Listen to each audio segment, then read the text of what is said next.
Listeners, you are on to Fortune's Radio on 99.3 Kaduna. My name is Balarabe, Zaria, with this week's edition of the Weekend News Review. Today, Sunday, 15th December 2024. In today's edition, we have news, correspondence reports, a review of some major events of the outgoing week. In today's package, Nigeria and Niger Republic have restored the suspended joint military patrol along their borders. Kaduna State House of Assembly has passed into law the sum of over 700 billion naira presented by the state government. An analyst and public commentator has supported the Arewa Consultative Forum calling for scrutiny on the tax reform bill.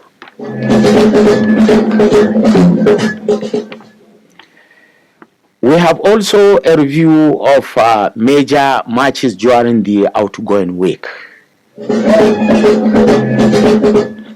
But before all this, let me invite Hawa'u Aminulere to give us an update on today's Global Fortunes news.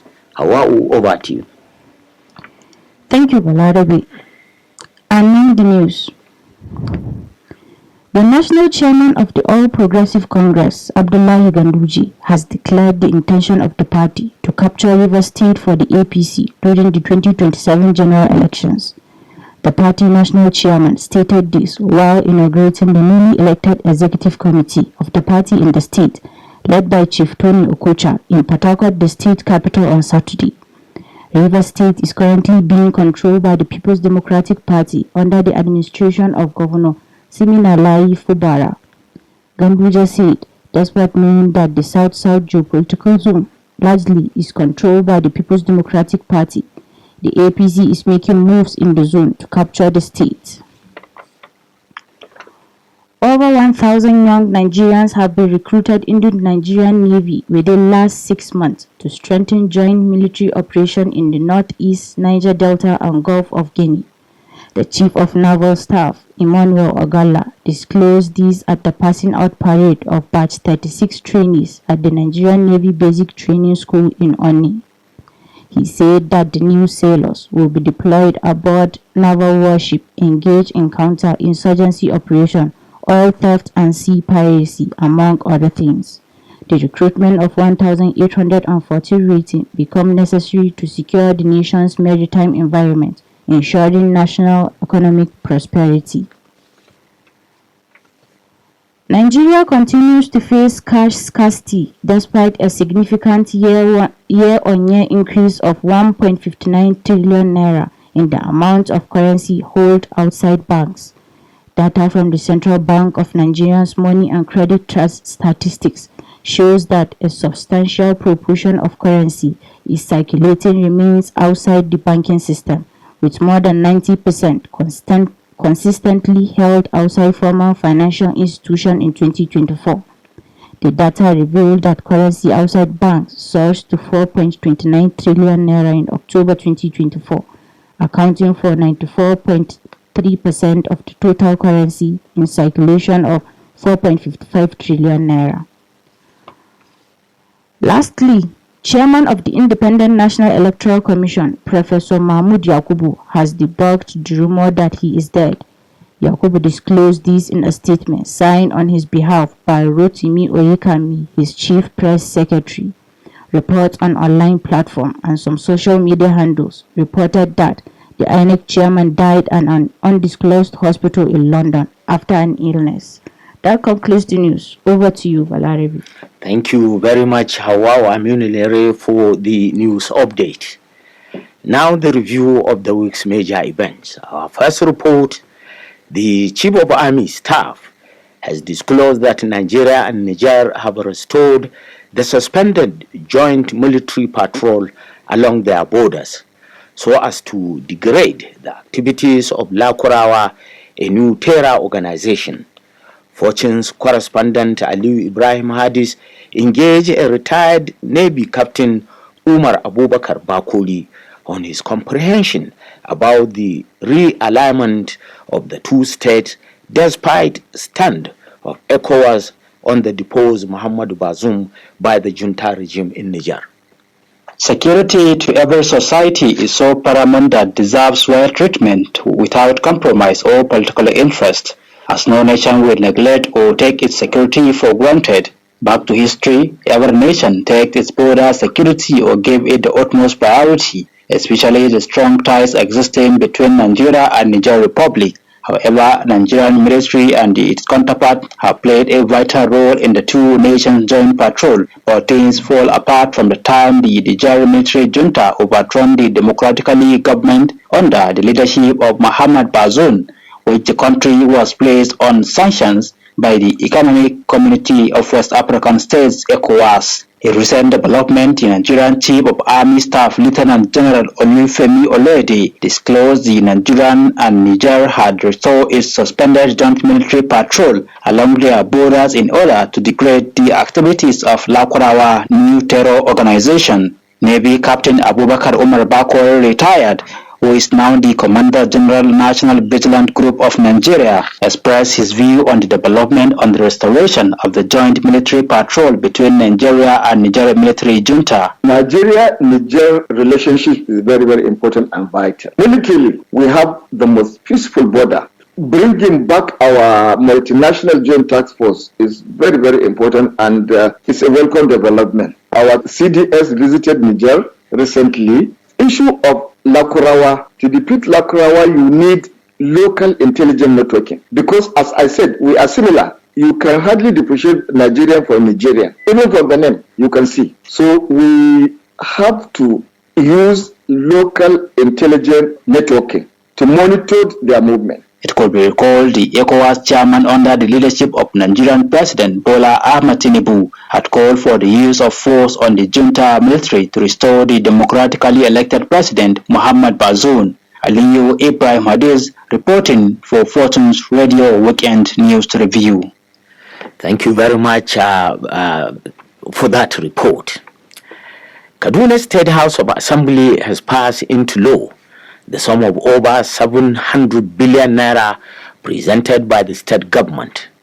Fortune's correspondent Hadi Bawazapi discussed with analysts on whether such budget will have any direct impact to the common man.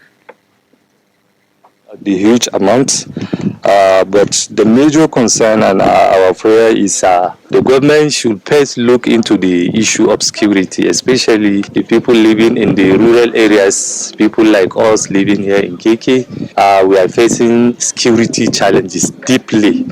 So if the government can consider that to improve the issue of security in the area first, that will be in a better position to us. Criminals are using the advantage of bad roads to commit their atrocities. So definitely if the government will construct a standard road that will assist the security to come in time whenever the issue arises, then that will assist definitely. I see the priority here is just government should construct roads across the rural communities. Yes, definitely. We are seriously in need of roads. Secondly, the issue of security. The government should consider that if there is any way they can bring another strike force here in KKB, definitely it will assist. Do you think this KKA and KKB is a hideout of these criminals? Yeah, really, it's a hideout of the criminals, because we can't mention names, but definitely we are living with them simply. Thank you very much, Hadi Baz. I pay with that brief, news. Fortune's correspondent Mariam Dauda Abdulaziz has discussed with Dr. Abdul Rahman, who explicitly supported Arewa Consultative Forum calling for scrutiny on the tax reform bills, making its stance clearly. I think it's the right decision in the right direction. However, the ACF should encourage state governors to do sensitization across the state so that opinions can be sampled the matter shouldn't stop at the level of ACF alone. Even diverse group of personalities from the religious and cultural perspective should equally be looked into, because there is this talk about the issue of how it affects inheritance. I think that should be looked into holistically, and the issue of derivation from the point of where basic raw materials are taken from, which is likely what has to do with the North, will be critically looked into, as this is one area that the North could probably be shortchanged if it is not well taken care of in factoring the calculation as to what would accrue to states as per VAT due to them. Okay, our next report, 36 state governors and President Bola Ahmed Tinubu have agreed to the establishment of state police. With me online is Comrade Musa Zubairu, public analyst and commentator, on his reaction regarding the bad side of such formations of the state police vis-a-vis the good side of the formation of the state police. Over to you, Doctor. Sunana Musa Zubairu Usman, mai shari'a a al'amuran yau da kullum na ƙasa. Wato maganan wannan taro ko kuma tattaunawa da aka samu a tsakanin gwamnatin tarayya da gwamnatocin jihohi akan kowace jiha a barta ta zama duka ta samawa kanta wato 'yan sanda na jihohi, abu ne wanda za mu iya cewa yana da kyau wanda baya da kyau. Amma har yanzu duk wannan taron da aka yi ba a zamanto cewa an cirewa mutane a jihohi irin tsoron da suke ji na a kafa 'yan sanda masu zaman kansu ko kuma kowace jiha ta kafa nata 'yan sanda ba. Wato ko da yake a yanzu ne kowace jiha tana da kusan irin nata 'yan sanda. Idan ka diba kamar a Kano akwai Karota, a Kaduna akwai Castelia, ga sunan dai da yawa a kowane jiha suna da irin nasu sunan da irin yadda suka saka da kuma irin ayyukan da suke. Duk ayyukan da suke bai wuce ga suna da irin na 'yan sanda ba, kuma suna tallafawa 'yan sanda a yanda suke tafiyarwa.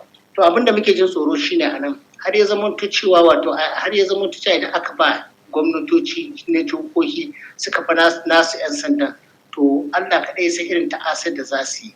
Domin har yanzu mu dinnan ba ƙasa ne wanda zai zama cewa muna bin doka da oda, muna ladabi da dokokinmu ba, muna sanayya ko kuma muna jin kunyan yin laifi ma a gaban na ƙasa da mu ba. Saboda haka nan kowa yana ganin cewa wato ya isa shi yasa yake laifin nan. Shi yasa da cewa wato mutane suna tsoron wato a ba gwamnatocin jihohi dama su kafa nasu 'yan sanda, domin ba a san irin dokokin da za su iya karya ba, ba a san irin yadda ƙasar za su mai da ita wato ta zama to lawless country ba. Saboda haka nan wato wannan. Okay, thank you very much, Musa Zubairu, with that contribution. Let me look at the review of sporting activities with major matches within the week with Ibrahim Hamza.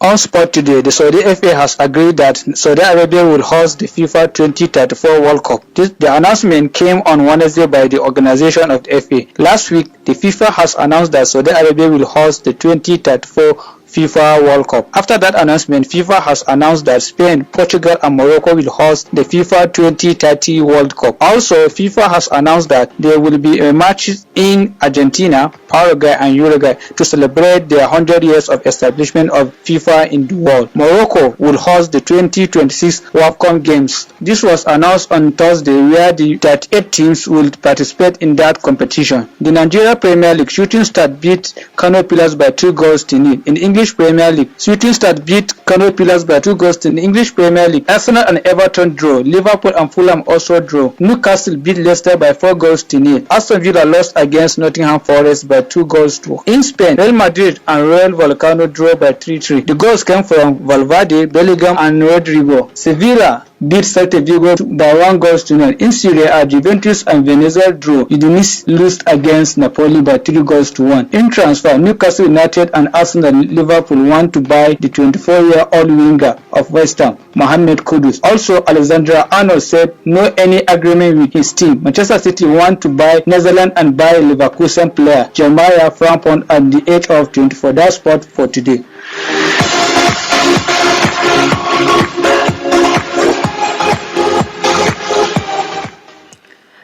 Thank you very much, Ibrahim Hamza. And with the sports review, we come to the end of this week's review. On behalf of all those that have contributed to the success of this review, especially our engineers Idris, Abdul Karim, Manzo Ikara, and Yusuf Bubai, I am Balarabe Zaria that stood in for the producer of the program, Ibrahim Dosara. Goodbye.